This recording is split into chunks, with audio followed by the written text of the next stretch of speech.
I got a 2008 Volkswagen EOS. So what I have done right here, I removed this stereo. The stereo is the T15 right here.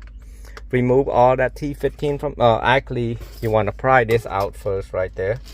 You wanna it will look like that, and you just take a flathead or some sort of door panel remover and pry it out.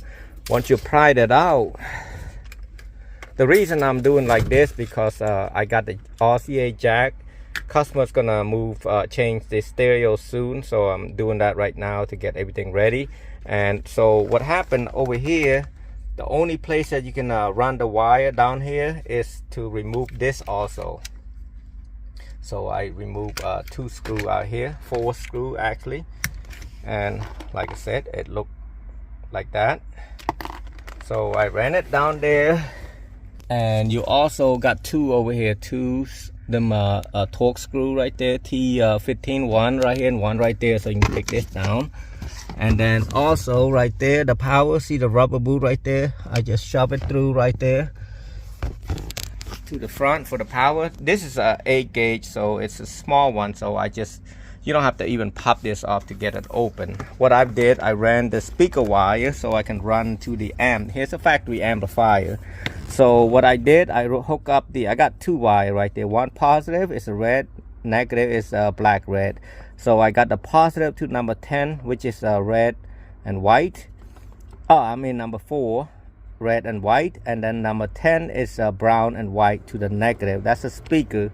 Anything with built-in amp, you're doing like this. But later on, I might not even have to mess with this. I'm just gonna have to run the jack from the stereo to that. So I'm gonna plug that back in order to get this out. You need 2 10mm and to remove it out, and then I kind of bend that a little bit so I can pull the amp off because I couldn't get this. It was so hard to get it out.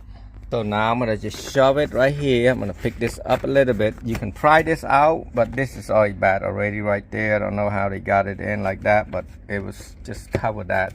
So I'm gonna just run the wire up here, shove it through there, move the seat back forward. I made a hole for this wire right here. I don't want to do it up here because this thing can be flipped down like that, like so. You can see that. But I had to make a hole because it won't close if I don't make a hole.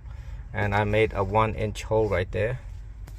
So I sanded really good right there. I already checked its distance on the bottom because this thing got like hydraulic for the convertible. So I make sure this is good. And then this is only an 8 gauge.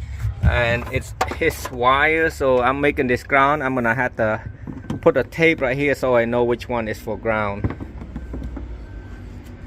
Here I got mainly everything tied up and everything else. So what I got right here, the one tape I got to the ground, and the remote I got it from the output right here. That's the remote output. And then I got the yellow, which is 12 volt to the battery right there. This is from the battery side. To also I added to the 12 volt right there, which is the second one, and then the ground to this ground right there that I ground earlier. And then I got the base output to over here. Usually I turn this down a little bit, the base down a little bit, and then I bridged it because this is a 4-channel. Yes, it's a 4-channel, and I make sure this is on low pass. And I'm gonna flip it to the side when I'm done with this. Let's go to the front. So if you look at the front, he's got a 4 gauge wire over here already, and then I put the fuse holder right there, and I zip tie this so it won't go anywhere, and it's gonna look just like that. And now I'm just shut it.